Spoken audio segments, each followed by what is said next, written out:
It's going to get worse before it gets better. Here's the target, a 1970 Volkswagen convertible. We're going to backdate this thing, get rid of that 1 inch of Bondo going down the side, and give it a killer paint job that anybody would be envious of.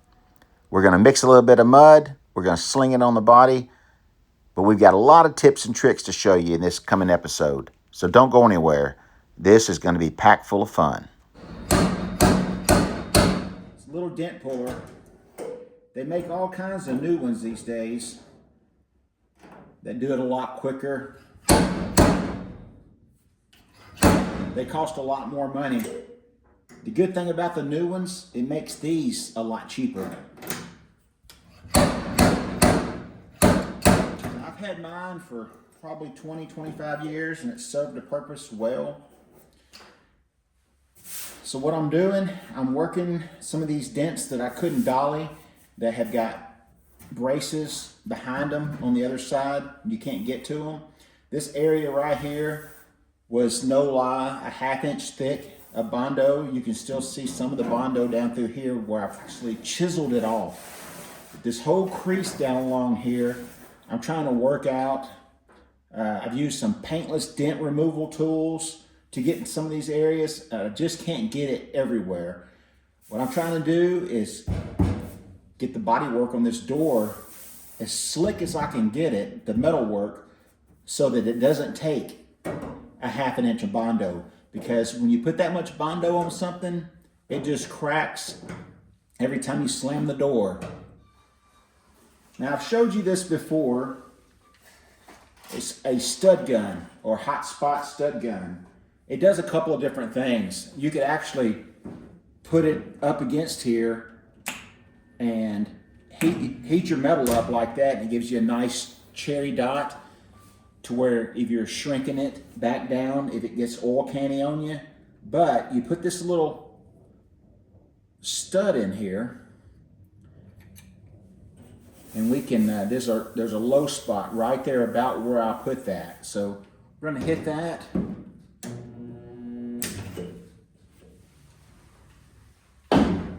Welds the stud in. And on this one, I'm just gonna see if I can pull it out just a little bit. We don't want an outie right there. I'm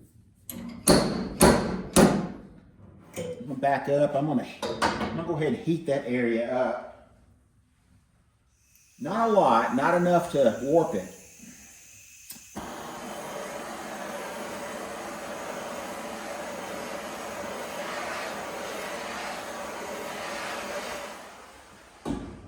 That wasn't enough to do much other than just letting that metal relax a little bit. See, it moved a whole lot more that time.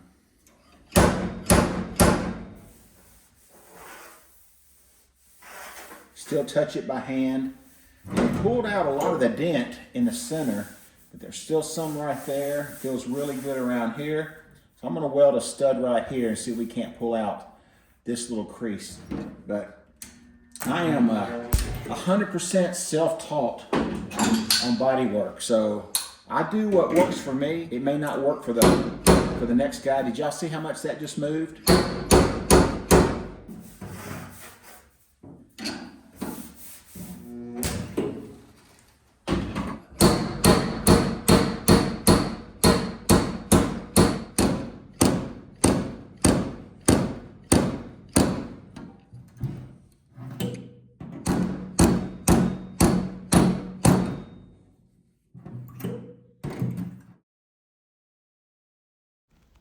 So I'm using a little flat edge right here. Not the perfect tool, but it's small enough to get in between the layers of Bondo. And this is where I've yanked off anywhere from 3/4 of an inch to an inch of Bondo. I'm pulling on this area and trying to make sure that we get it as close as we can so that I can only skim coat it. I don't have 18 gallons of Bondo to put on this car, and that's not the right way to do it. Let's go ahead and pull some more and see if we can't get this thing straight to where we can finish the body work.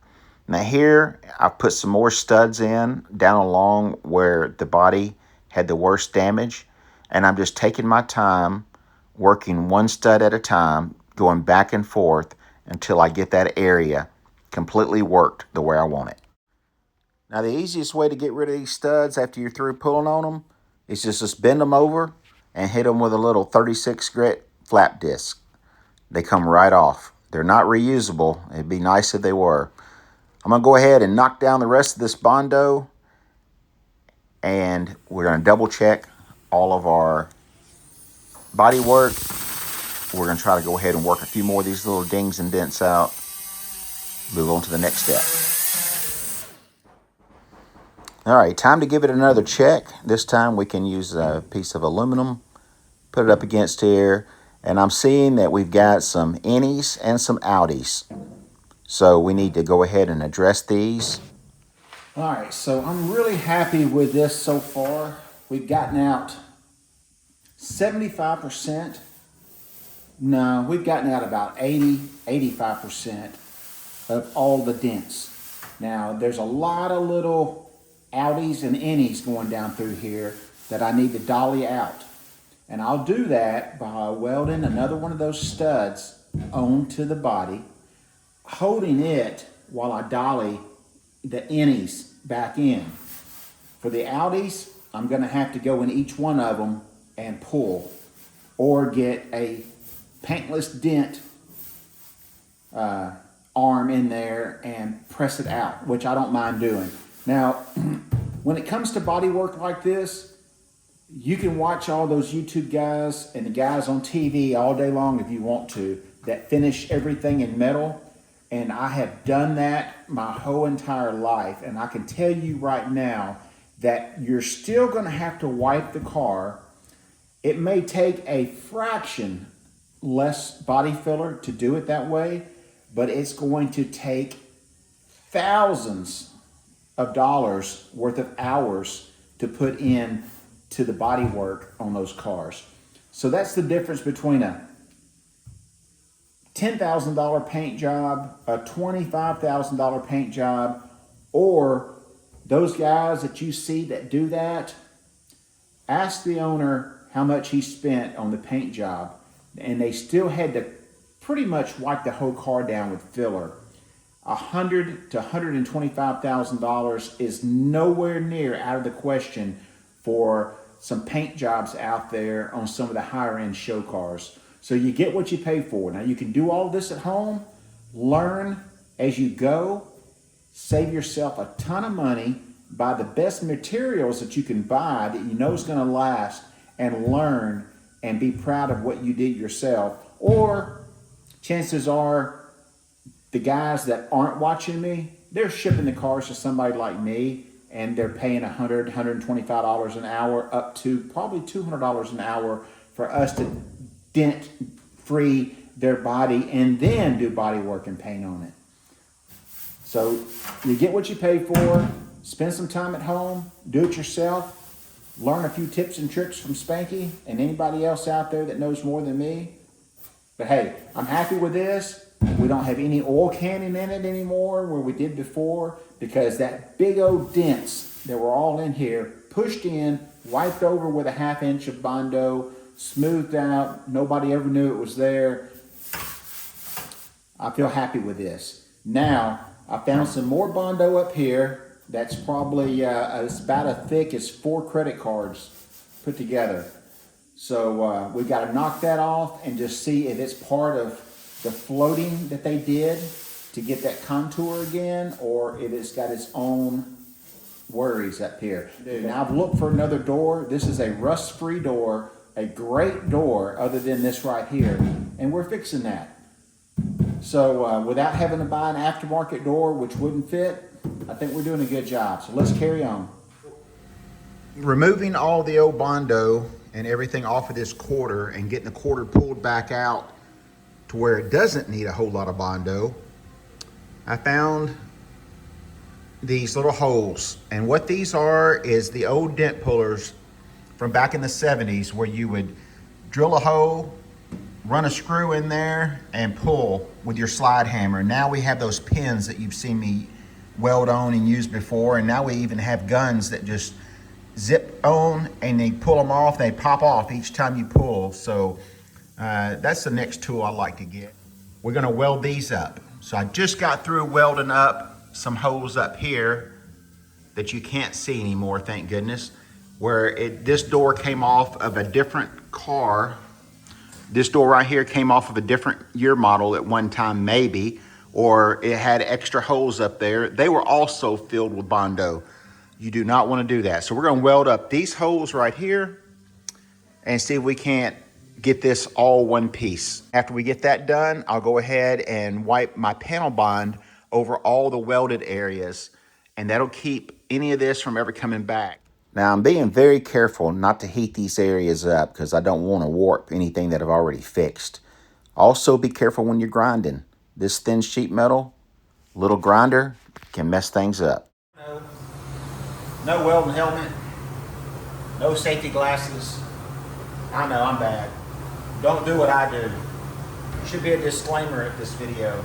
Anyway, we got these holes welded up that we did not need. We got these holes welded up from previous body work done way back in the day. Now, most of these holes were inside of a crease that went down through here. I took my weld stud puller and welded studs down through here on that crease and pulled it out and dollied it the best I could to get it to where it had ½ inch of Bondo. Well, now it's going to only have a skim coat. It's still going to have body filler. I cannot get to it from behind to do any proper dolly work. All I could do was hold onto the stud while I did my body work. Then I came back and welded up all the holes that were done back in the day. You just saw that, and I've already said it once. Welded up these holes. We're going to leave this body trim on here. I think it makes the car better. I don't like cars that are too smooth. So now I've got to remove a little bit of paint down through here, and we're ready for some epoxy primer. After I get the epoxy primer on, we'll go ahead and hit it with a high build primer. Here. Now I'll show you what the gap looked like before I started on this side. See the difference? How these points don't line up yet, and how big the gap is. See how tight this one is? All right, this is pre-body work, all right? You go ahead and work this metal. What I'm doing now with the front fenders on, I'll do this side just like I did that side. We'll get this all adjusted where it needs to go. I'll weld in place, and then I'll know that the fenders will bolt back on. The reason we're going through so much trouble right now is because this is a early front cap, early hood.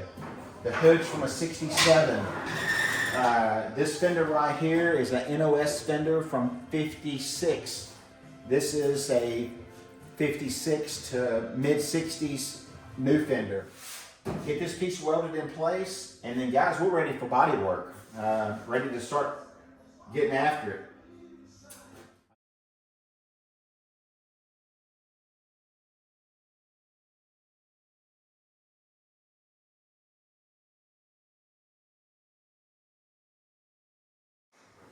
But getting all this stuff lined up before you do your final body work means a lot. You don't want to try to fill in any of this stuff with putties and fillers. Take your time, don't get in a hurry. All right, body work is about 80% done, and I just mean the rough end body work. We'll come back over and fine tune it later. I got to remove all the little bits and pieces off the car. I'm fixing to throw some Bondo on it in some of the areas. I'm going to use this guide coat right here after I get the first layer down, and I'm going to come back over and find all of my troubled spots. I'm going to hit them with some body work, hit it with another file, knock that down, and we should be really, really close. We went from having 3/4 of an inch to an inch of Bondo on this thing to just a very thin skim coat. After this, I'm going to go ahead and hit it with some epoxy primer, and then we're going to finish painting the underside of the car and inside of the wheel wells. I decided to go around one more time. Right here, you see I'm circling some of the areas that I just found with the guide coat. I'm going to go ahead and knock them down with the DA, put some more body filler on it, and then do all of the steps one more time, and then we're going to be good to go for our final body work after we hit it with a high build primer.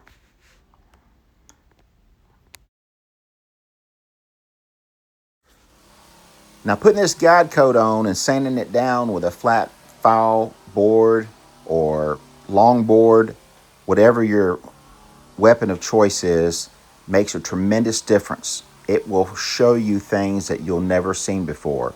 Now, a lot of guys will spray paint some flat black on. My problem with the spray paint is that if you don't get it all off, it can create a nightmare later down the road. Now, I've explained all of that in other videos, so I won't dive into it now. When I get all this knocked down, it'll be ready for the high build primer, the epoxy primer, then the high build primer, and then we'll come back and address the body work all over again. But the next time we get to the body work, it'll be little bitty things here and there. I'm going to go ahead and knock down all the stuff under the wheel wells, get all the old paint off. We're fixing to come back with the bed liner spray right now. Now, I've got all this in another video, links in the description, and at the end of the video, I'll show the link for this and how I did the Raptor liner. Thanks for watching, guys. This is where I'm going to leave it with you. And if you're through watching, then get out in the garage and go build something. Catch you guys in an upcoming episode. Spanky's gone.